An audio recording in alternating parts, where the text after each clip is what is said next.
माफ करेगा, नेटवर्क अचानक से चला गया था, इस वजह से तुरंत कक्षा रुक गई थी। शुरू करेंगे, चले फिर आगे बात कर लेंगे। आज की कक्षा की शुरुआत कर लेते हैं। हमारा देखे जो दूसरा टॉपिक है वो है उत्तर मुगल शासक। उत्तर मुगल शासक। और उत्तर मुगल शासक में सबसे पहले तो आपको आज ही नाम याद कर लेना है बिल्कुल क्रम से, क्योंकि क्रम लगाने के लिए भी यूपी पीएससी परीक्षा में प्रश्न पूछा जाता है।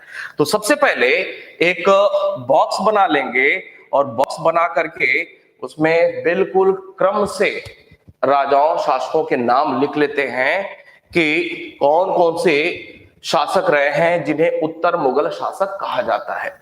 उत्तर मुगल शासक का मतलब क्या है? औरंगजेब के बाद। औरंगजेब के बाद। औरंगजेब एक महत्वपूर्ण शासक था। उसके बाद के जो भी मुगल शासक रहे उन्हें उत्तर, उत्तर का मतलब होता है बाद का। उत्तर मुगल शासक कौन कौन से हैं तो वो देखते हैं जरा। सबसे पहले नाम आएगा इसमें मुअज्जम अर्थात बहादुर शाह प्रथम। नोट करेंगे मेरे साथ, बहादुर शाह प्रथम। आपको पहले दिन भी नोट कराया हुआ था। बहादुर शाह प्रथम के बाद यहां पे सिर्फ और सिर्फ अभी नाम देखते हैं और नाम के साथ साथ वर्ष देख लेते हैं। 1707 से लेकर के 1712 तक, ठीक है। बहादुर शाह प्रथम के बाद अगला नाम आएगा जहांदार शाह का। आज के आज याद कर लेना है इसे, जहांदार शाह। इसका समय है 1712 से 13। जहांदार शाह के बाद अगला नाम आएगा फर्रुख सियर का। प्रश्न यहां से पूछा जाएगा, फर्रुख सियर 1713 से लेकर के 19 तक। फर्रुख सियर के बाद मोहम्मद शाह रंगीला। मोहम्मद शाह रंगीला। मोहम्मद शाह रंगीला का समय है 1719 से लेकर के 48 तक, 1748 तक। और मोहम्मद शाह के बाद अगला नाम आएगा अहमद शाह का। अहमद शाह का समय है 1748 से लेकर के 54 तक। और अहमद शाह के बाद अगला नाम आएगा आलमगीर। आलमगीर द्वितीय, आलमगीर सेकेंड, 1754 से 59 तक। कौन भाई? 1754 से 59 तक आलमगीर द्वितीय। आलमगीर द्वितीय के बाद यहां पे शाह आलम द्वितीय। शाह आलम द्वितीय। और शाह आलम द्वितीय का जो समय है 1759 से लेकर के 1806 तक। शाह आलम द्वितीय। और शाह आलम द्वितीय के बाद अगला नाम आएगा अकबर द्वितीय का। कौन? अकबर द्वितीय। ये एक मुगल शासक है। मुगल शासक के तौर पे आप अकबर को जानते हैं। इसी नाम से कुछ राजकुमार भी पैदा हुए मुगलों में और एक अगला शासक भी बनता है। क्योंकि अकबर पहले एक राजा था, शासक था, इसी नाम से बाद में एक दूसरा शासक भी हुआ, तो बाद वाले को अकबर द्वितीय कहा गया, अकबर सेकंड कहा गया। अकबर द्वितीय का जो समय काल है 1806 से शुरू होकर के 1837 तक जाता है। और लास्ट में बहादुर शाह, बहादुर शाह, बहादुर शाह द्वितीय जफर। बहादुर शाह द्वितीय जफर। जफर नाम से ये कुछ शायरी लिखा करते थे, कविताएं लिखा करते थे। बहादुर शाह द्वितीय जफर। और इनका समय है 1837 से 1857। ये हो गए मुगल शासक जो उत्तर मुगल शासक के तौर पे जाने जाते हैं, ठीक है। तो ये बारी बारी से इन्हीं लोगों के विषय में जो भी महत्वपूर्ण बातें हैं वही हमें पढ़नी है, वही समझनी है और सिर्फ वही बातें करेंगे जो कि परीक्षा के लिए संभावित हो सकता है। तो उत्तर मुगल शासक की आगे बढ़ेंगे। उत्तर मुगल शासक की बात हो रही है, फटाक से लिख ले तो आगे बढ़े, कुछ आपको अच्छी बात बताएं। ध्यान दें, औरंगजेब के बाद अर्थात औरंगजेब की मृत्यु के बाद के लोगों को उत्तर मुगल शासक कहा जाता है। फटाक से नोट कर ले तो मैं आगे बढ़ूं। देखें, 1707 में औरंगजेब की मृत्यु होती है। सुने जरा, 1707 में औरंगजेब की मृत्यु होती है। और 1707 में औरंगजेब की मृत्यु के बाद ही अधिकांश इतिहासकारों ने यह अपना निर्णय दिया, निष्कर्ष दिया कि अब भारत में मध्यकाल का अंत हुआ और आधुनिक काल की शुरुआत होती है। ध्यान देंगे 1707 में औरंगजेब की मृत्यु के बाद अधिकांश इतिहासकारों के द्वारा यह कहा गया कि अब भारत में आधुनिक काल की शुरुआत होती है, अर्थात मध्यकाल का 1707 में अंत माना गया। ये एक कल्पना है, कल्पना वाली बात है। लेकिन एक बहुत ही प्रमुख इतिहासकार है जिसका नाम है यदुनाथ सरकार। अब भीड़ में बहुत सारे इतिहासकारों ने बोला औरंगजेब की मृत्यु, आधुनिक काल की शुरुआत, मध्यकाल का अंत। अब प्रश्न वहां से नहीं पूछा जाएगा, लेकिन जो एक अलग से कोई व्यक्ति, इतिहासकार कुछ अलग बात कर रहा है तो प्रश्न हमेशा वहां से पूछा जाता है। एक महत्वपूर्ण इतिहासकार हैं जिनका नाम है यदुनाथ सरकार। यदुनाथ सरकार इस बात से सहमत नहीं है। यदुनाथ सरकार ने कहा, कभी भी ये प्रश्न बनता है टीसीएस के लिए, यदुनाथ सरकार ने कहा कि भाई 1707 में औरंगजेब की मृत्यु के बाद से ही आधुनिक काल की शुरुआत मानना उचित नहीं है। इनके हिसाब से क्या हुआ, आधुनिक काल की शुरुआत ये क्या बताते हैं कि आधुनिक काल की शुरुआत भारत में 1707 नहीं, 1707 औरंगजेब की मृत्यु नहीं, क्या बताया इन्होंने, 1757 प्लासी का युद्ध जब अंग्रेजों ने जीत लिया, 1757 में जब प्लासी का युद्ध जीत लिया अंग्रेजों ने, तो यहीं से यदुनाथ सरकार ने 1757 को ही एक बैरियर, एक मापदंड बताया कि अब चूंकि भारत में ब्रिटिश शासन की शुरुआत हो रही है और ब्रिटिश अर्थात अंग्रेज अपने मातृ देश से अर्थात यूरोप से आधुनिकता वाली बातें, चूंकि वहां पे पुनर्जागरण की शुरुआत हो चुकी थी और नए नए आइडियाज, नए नए कल्चर देखने को मिल रहे थे। चूंकि यूरोप से अंग्रेज भारत में बहुत सारे अपने आधुनिक कल्चर लेकर के आ रहे हैं, विभिन्न अलग अलग कल्चर से संबंधित, अलग अलग क्षेत्रों से संबंधित, तो अब वो भारत में चूंकि शासक बन जा रहे हैं, शासक वर्ग में आ जा रहे हैं, शासक वर्ग में शामिल हो जा रहे हैं कौन, अंग्रेज। तो शासक वर्ग को आपको पता है कि जो नामी गिरामी लोग होते हैं, चाहे शाहरुख भैया हो, चाहे सल्लू भैया हो, चाहे आमिर भैया हो, चाहे जो भी भैया टाइप के लोग हो, चाहे बहुत बड़े नेताजी हो। अब अटल जी की कविताएं सारे लोग सुनते हैं, कुछ वैसे ही कविताएं लिखना शुरू करते हैं। मोदी साहब की बात अलग है, वो जैकेट कैसा पहनते हैं, घड़ी कैसा लगाते हैं, तो वो भाई अब सारे लोग फॉलो करना चाहते हैं। ऐश्वर्या राय को सारे लोग फॉलो करना चाहते हैं और नए नए मतलब बहुत सारे, आप समझ ही रहे हैं, खुश होने की जरूरत नहीं है ज्यादा। तो अब इस तरह के जो भी लोग होते हैं उनको फॉलो करने की कोशिश होती है। जब भारत में शासक वर्ग के रूप में अंग्रेज शामिल हो गए तो अब अंग्रेजों की ओर से छन छन कर अर्थात टपक टपक करके निचले वर्ग के कॉमन मैन, कॉमन पीपल के लिए भी उन संस्कृति का अब प्रसार होगा।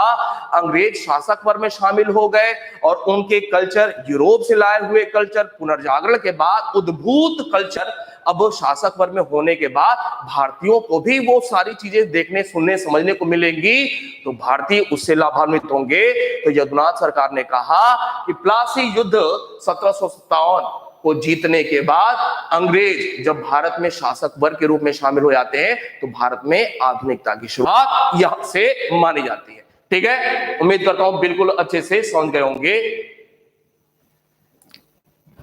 आगे बढ़ेंगे। तो ये बात हो गई भारत में आधुनिक काल की शुरुआत को लेकर के औरंगजेब की मृत्यु के बाद। अब समझे अगली बात, लिखना कुछ नहीं है, मैं लिखाऊंगा। औरंगजेब की जो मृत्यु हुई, तो औरंगजेब की मृत्यु कहां पे हुई, 1707 में। कहां पे हुई, अहमदनगर में। कहां पे, अहमदनगर में औरंगजेब की मृत्यु हुई। और औरंगजेब के कुल 5 पुत्र थे। कितने, कुल 5 पुत्र थे औरंगजेब के। इन 5 पुत्रों के नाम भी याद रखना जरूरी है क्योंकि आने वाले दिनों में कभी भी प्रश्न बनेगा। ये जो 5 पुत्र थे, बिल्कुल ध्यान से देखेंगे और सुनते चले जाए कहानी की तरफ। एक का नाम है मुअज्जम, नाम बड़ा ही प्यारा प्यारा सा आएगा, परेशान होने की जरूरत नहीं है। करत करत अभ्यास के जड़ मत हो सुजान, जुबान से बोलने की कला होनी चाहिए। जैसे से मैं लिख रहा हूं, बोल रहा हूं, आप भी जहां भी बैठे हुए हैं रिपीट करें। 5 बार बोले, 10 बार बोले, मुअज्जम, बोलिए मेरे साथ, मुअज्जम। उसके बाद जो दूसरा था वो था आजम। कौन था? आजम। बोलिए 5 बार, आजम आजम आजम आजम। हो जाएगा, प्रैक्टिस में करेंगे हो जाएगा। इसके बाद एक नाम था मोहम्मद सुल्तान। कौन भाई? मोहम्मद सुल्तान। इसके अलावा एक जो 3 हो गया, एक जो चौथा था उसका नाम था मोहम्मद अकबर। कौन था? अकबर, मोहम्मद अकबर। और एक जो 5वां था वो थे भाई साहब काम बख्श। कौन थे? काम बख्श। ध्यान देंगे, काम बख्श। ये हो गए कुल 5, मुअज्जम, मोहम्मद आजम, मोहम्मद सुल्तान, मोहम्मद अकबर और काम बख्श। ये हो गए 5। अब ध्यान देंगे, मुअज्जम को औरंगजेब ने, मुअज्जम को शाह शाहे, एक सेकेंड, मुअज्जम को शाह अली की उपाधि दिया था, आजम को शाह अली जाह की उपाधि दिया हुआ था। मोहम्मद सुल्तान की अगर बात करें तो मोहम्मद सुल्तान की 1676 में ही मृत्यु हो चुकी थी। 1676 में मृत्यु हो गई थी। औरंगजेब की मृत्यु हुई थी 1707 में। तो एक प्रश्न बनता है यहां पे, औरंगजेब के किन पुत्रों में किसकी, औरंगजेब के निम्नलिखित पुत्रों में से किसकी मृत्यु औरंगजेब के जीवन काल में ही हो गई थी? औरंगजेब की मृत्यु होती है 1707 में और मोहम्मद सुल्तान की मृत्यु अपने पिता के पहले ही हो गई थी। तो एक अलग प्रकार का प्रश्न बनता है, मोहम्मद सुल्तान एक ऐसा बेटा था जिसकी मृत्यु औरंगजेब के मरने के पहले हो गई थी। हालांकि अकबर भी अभी मरेगा। अकबर की बात करें तो अकबर औरंगजेब का विरोधी था। औरंगजेब का विरोधी था। अब प्रश्न बनेगा कि औरंगजेब के 5 पुत्रों में से कौन सा एक पुत्र औरंगजेब से विद्रोह किया हुआ था, उसका विरोधी था? तो मोहम्मद अकबर विद्रोह किया था या उसकी नीतियों का, क्योंकि एक कट्टर प्रकार के व्यवहार के लिए जाना जाता था औरंगजेब। मुस्लिम धर्मांधता की नीति अपनाता था औरंगजेब। और मोहम्मद अकबर जो उसका एक 5 में से एक पुत्र था, उसे ये सारी बातें पसंद नहीं आती थी।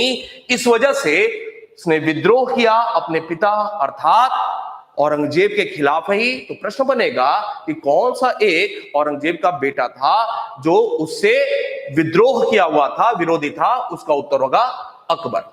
ध्यान रखें कि इसके साथ साथ एक प्रश्न और बनता है, इसी को लेकर के, मोहम्मद अकबर को लेकर के एक प्रश्न और बनता है कि एक दूसरा बेटा औरंगजेब का, एक दूसरा बेटा कौन था जिसकी भी मृत्यु औरंगजेब के पहले ही हो गई थी? औरंगजेब की मृत्यु आपने देखा 1707 में हुई थी और औरंगजेब की मृत्यु के पहले ही इसकी मृत्यु कब हुई? इसकी मृत्यु हो गई थी 1706 में। कब हो गई थी? तो 1706 में। अब 21 प्रकार का प्रश्न बनेगा कि औरंगजेब के कितने पुत्रों की मृत्यु उसके मृत्यु के पहले ही हो गई थी? इसका उत्तर क्या होगा? बताएं जल्दी से, इसका उत्तर क्या होगा? Only voice is coming. Raghavendra बताएं।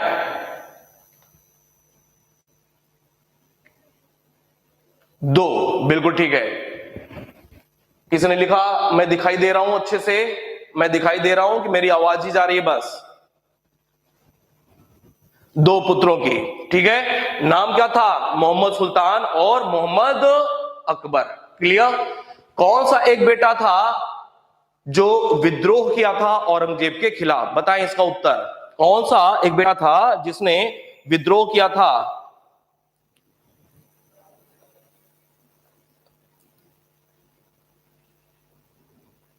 चलिए बढ़िया। अरे आकाश आप भी हैं मेरे भाई, वेरी गुड, आप भी यहां पे, बहुत बढ़िया।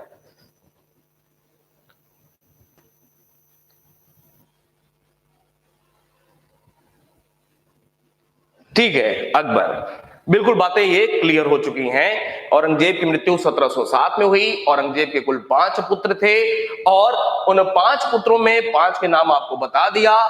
मुअज्जम, मुअज्जम, शाहे आलम, इसको करें शाहे आलम, शाहे आलम।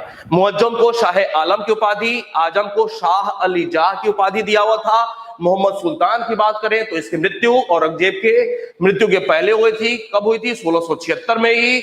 और अकबर की बात करें, मोहम्मद अकबर की, तो औरंगजेब का विद्रोही था, विरोधी था। इसकी भी मृत्यु 1706 में ही, अर्थात औरंगजेब की मृत्यु के पहले ही हो गई थी। कामबख्श की बात करें, अभी कामबख्श को रोके रहना है। अब देखें, औरंगजेब की मृत्यु हो जाती है 1707 में और उसके 2 बेटे जो हैं वो पहले ही मृत हो चुके हैं। तो औरंगजेब की जब मृत्यु होती है तो कुल 3 बेटे बाकी रह जाते हैं। अब आगे बढ़ेंगे। औरंगजेब के मृत्यु के बाद उसके कितने पुत्रों में लड़ाई हुआ होगा, सत्ता का संघर्ष हुआ होगा? उसके 3 पुत्रों में, कितने? 3 पुत्रों में सत्ता का संघर्ष हुआ, सत्ता का संघर्ष हुआ। कौन कौन से 3 पुत्र? एक हो गया मुअज्जम, दूसरा हुआ कौन? दूसरा हुआ आजम और तीसरा हुआ कामबख्श। उम्मीद करता हूं बहुत आराम से बात समझ में आ रही होगी। प्रश्न बनेगा यहां से, ठीक है। मुअज्जम की बात करते हैं। मुअज्जम ने आजम को जा या कई बार इसे जाजू लिख करके भी आता है, जाजू या जाजो के युद्ध में हराया, किसको हराया? आजम को। किसने हराया? मुअज्जम ने। किसको हराया? आजम को। कौन से युद्ध में? जाजो या जाजू के युद्ध में। याद करें, जाजो या जाजू के युद्ध में। कुछ भी आ सकता है शब्द, जाजो या जाजू के युद्ध में। अब ये जो जाजो या जाजू लिखा है एक छोटा सा स्थान है। कहां पे है? आगरा के नजदीक है। कहां पे? आगरा के नजदीक है। जो आगरा वाले होंगे मेरे भाई बहन वो बता पाएंगे कि जाजो है कोई जगह या नहीं है, कि अब नाम बदल दिया गया है। जाजो के युद्ध में मुअज्जम ने आजम को हरा दिया। ये जाजो का युद्ध कब हुआ था? ये 1707 में ही हुआ था। 1707 में ही औरंगजेब के मरने के बाद जाजो के युद्ध में मुअज्जम ने आजम को हरा दिया। और इसी के साथ इस युद्ध में जीतने के बाद इन भाई साहब का काम अभी कुछ नहीं हो रहा है। इस युद्ध को जीतने के बाद, युद्ध जीतने के बाद ही अगला शासक कौन हो गया? अगला शासक हुआ कौन? मुअज्जम हुआ। और किस नाम से हुआ? तो इसने नाम बदल दिया। किस नाम से हुआ? तो यही हुआ बहादुर शाह प्रथम के नाम से, बहादुर शाह प्रथम के नाम से। बात समझ रही है?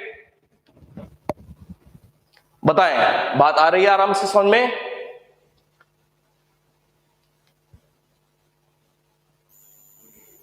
अच्छा, ठीक है, बात आराम समझ में आ रही है। औरंगजेब की मृत्यु के बाद 2 पुत्र तो पहले निपट चुके थे, 3 बचे। कौन? मुअज्जम, आजम, कामबख्श। मुअज्जम ने आजम को जाजो के युद्ध में हराया। जाजो कहां पे? आगरा के नजदीक कोई स्थान होगा। जाजो का युद्ध कब हुआ था? 1707 में। युद्ध जीतता है और उसके बाद ताजपोशी हो जाती है। अगला मुगल शासक कौन हुआ? मुअज्जम हुआ। मुअज्जम किस नाम से शासक बना? बहादुर शाह प्रथम के नाम से शासक बना। सिंपल सी बात है।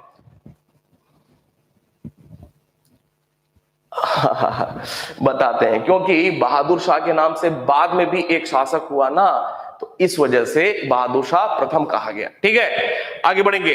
इतनी बात क्लियर हो चुकी होगी। बाद में जाकर के एक छोटे से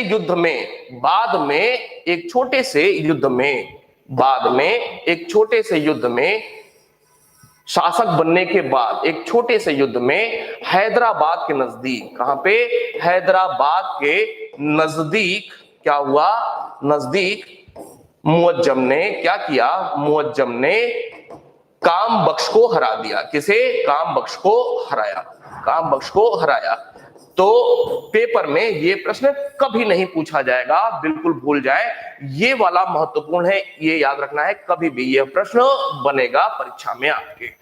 कौन सा मुगल शासक था जिसे मुअज्जम भी कहा जाता था? तो मुअज्जम किसे कहा जाता था? बहादुर शाह प्रथम को कहा जाता था। किसे कहा जाता था? बहादुर शाह प्रथम को मुअज्जम भी कहा जाता था। ठीक है, अब बात करेंगे मुअज्जम अर्थात बहादुर शाह प्रथम की। बहादुर शाह प्रथम की बात करेंगे, आगे बढ़ेंगे। बहादुर शाह प्रथम की बात रिपीट करें या ठीक है? 1707 से 12। अगला मुगल शासक कौन हुआ? औरंगजेब के मरने के बाद अगला मुगल शासक कौन हुआ? बहादुर शाह प्रथम हुआ। अब ध्यान देंगे, बहादुर शाह प्रथम कितनी वर्ष की आयु में शासक बना, यह भी संभावित है। बहुत सारे ऐसे प्रश्न संभावित हैं, मैं खोजता रहता हूं कि अब आ जाए इस पेपर में, अब आ जाए उस पेपर में, नहीं आ रहा है, लेकिन इंतजार जारी है। ध्यान देंगे, पहली बात इससे संबंधित कि 63 वर्ष की आयु में, 63 वर्ष की आयु में शासक बना था। शासक बना कितनी? 63 वर्ष।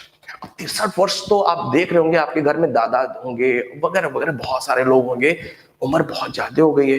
ठीक है, और उम्र ज्यादा हो गई है और पहली बार शासक बन रहे हैं, तो क्या इतनी उम्र में बहुत ज्यादा एक्टिव कोई हो सकता है क्या? उत्तर होगा नहीं। तो इसको लेकर के अब दो प्रश्न बनते हैं। एक ये कि कौन सा मुगल शासक था जो सबसे ज्यादा उम्र में शासक बना था? एक प्रकार का प्रश्न ऐसे होगा, कौन सा निम्नलिखित में से कौन सबसे अधिक उम्र में मुगल शासक बना था? तो सर्वाधिक उम्र में शासक कौन बना? तो शासक बना सर्वाधिक उम्र में बहादुर शाह प्रथम। एक बात। दूसरी बात, 63 वर्ष की आयु में शासक बन रहा है तो बहुत ज्यादा एक्टिव होगा, इस बात को लेकर के थोड़ा सा संदेह हो सकता है। तो इसी वजह से इसे शाहे बेखबर भी कहा जाता है। शाहे बेखबर किसे कहा जाता है? शाहे बेखबर बहादुर शाह प्रथम को ही कहा जाता है। क्यों? क्योंकि बुढ़ाए हुए थे, बहुत ज्यादा बुजुर्ग थे, शासक बनते हैं, लेकिन इसके बावजूद प्रशासनिक कार्यों में इतने लापरवाह थे, बहुत ज्यादा एक्टिव नहीं थे, प्रशासनिक कार्यों में इतने लापरवाह थे, इतने ज्यादा एक्टिव नहीं थे, इस वजह से शाहे बेखबर कहा गया। यह प्रश्न पहले बहुत बार पूछा जा चुका है, अब इससे थोड़ा सा और गहराई में जाकर के पूछा जाएगा, किसने कहा, किस इतिहासकार ने कहा इसे शाहे बेखबर? तो इसका उत्तर है खफी खां। कौन भाई? खफी खां ने इसे शाहे बेखबर कहा हुआ था। शाहे बेखबर किसने कहा? फटाक से बताएं, शाहे बेखबर किसने कहा था? शाहे बेखबर किसे कहा जाता है? बहादुर शाह प्रथम को कहा जाता है। किसने कहा? किस इतिहासकार ने कहा शाहे बेखबर? बताएं जल्दी से। खफी महोदय ने, खफी खां ने। ठीक है, अब आगे बढ़ेंगे, थोड़ी सी और इतिहास की बात करेंगे। अगली बात, दूसरी बात, इसी के समय क्या हुआ? इसी के समय मराठा छत्रपति मतलब शासक राजा, मराठा छत्रपति कौन? शाहू को मुगल कैद से मुक्त किया गया था। मुगल कैद से मुक्त किया गया। कई बार यह प्रश्न पूछा हुआ है, किस मुगल शासक के समय काल में मराठा छत्रपति शाहू को रिलीज किया गया था, मुक्त किया गया था? इसका इतिहास थोड़ा सा पीछे जाना पड़ेगा समझने के लिए। हुआ यह था कि शिवाजी के एक बेटे थे संभाजी, और संभाजी का औरंगजेब से अच्छा संबंध नहीं था। बस सुन लीजिए, जब मुगल पढ़ेंगे तब और ज्यादा क्लियर हो जाएगा। शिवाजी के 2 पत्नी से 2 पुत्र पैदा हुए थे। एक बड़ी पत्नी से संभाजी, छोटी वाली पत्नी से राजा राम। संभाजी का पुत्र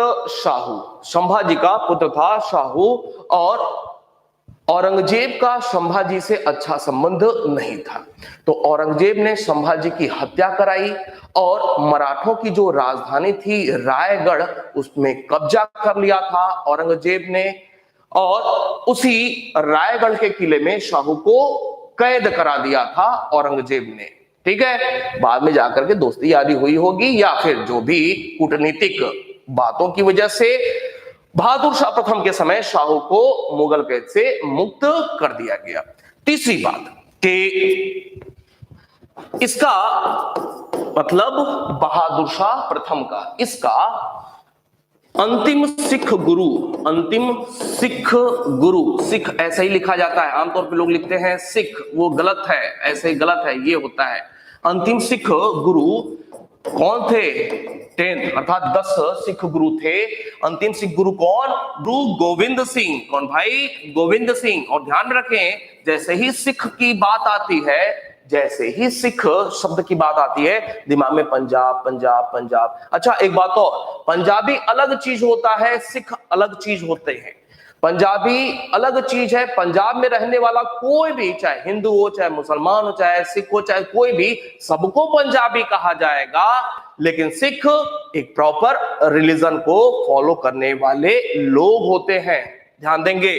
तो अंतिम सिख गुरु गोविंद सिंह से अच्छा संबंध था, अच्छा संबंध था। सिख गुरु गोविंद सिंह से इसका अच्छा संबंध था और इसको शासक बनने में, बहादुर शाह प्रथम को शासक बनने में गुरु गोविंद सिंह की भी बहुत प्रमुख भूमिका थी। तो मान सम्मान प्रॉपर वे में गुरु गोविंद सिंह को बहादुर शाह प्रथम देता था, और न सिर्फ अच्छा संबंध था बल्कि इसी के समय अर्थात बहादुर शाह प्रथम के ही समय, इसी के समय गोविंद सिंह की मृत्यु भी हुई थी। गोविंद सिंह की मृत्यु भी हुई थी। तो प्रश्न बनेगा कि गोविंद सिंह जो कि अंतिम या 10वें सिख गुरु थे, उनकी मृत्यु के समय मुगल शासक कौन था? तो गुरु गोविंद सिंह जो अंतिम या 10वें सिख गुरु थे, उनकी मृत्यु बहादुर शाह प्रथम जब मुगल शासक था उसी के समय काल में हुआ था।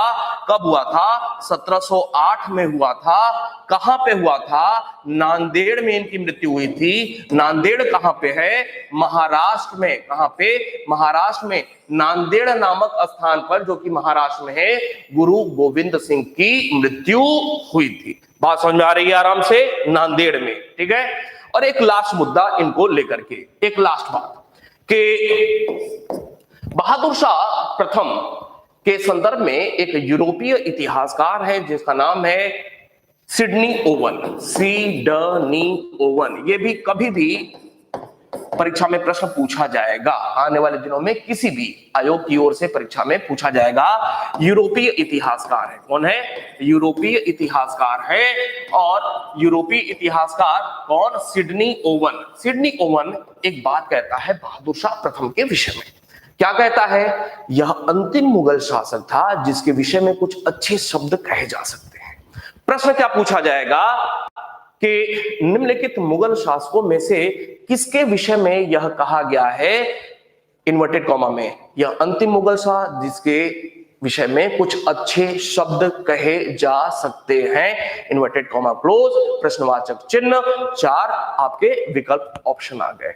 बहादुर शाह प्रथम, बहादुर शाह प्रथम के संदर्भ में किसने कहा? सिडनी ओवन ने कहा कि यह अंतिम मुगल शासक था जिसके विषय में कुछ अच्छे शब्द कहे जा सकते हैं। ठीक है, तो ये सारी बातें आपके लिए, आज के लिए, उम्मीद करता हूं बात अच्छे समझ आई होगी। बिल्कुल ऐसे ही प्यार से धीरे धीरे समझते चले जाएं, रिवीजन पे फोकस करेंगे, काम आपके लिए आसान होगा। कल मिलेंगे, छोड़ेंगे अब यहां पे आपको। ठीक है, कल मिलेंगे। कोई भी बात होगी, परेशानी होगी, कमेंट सेक्शन में लिखना, सारी सारी चीजें दूर करेंगे। ठीक है, मिलते हैं फिर, धन्यवाद।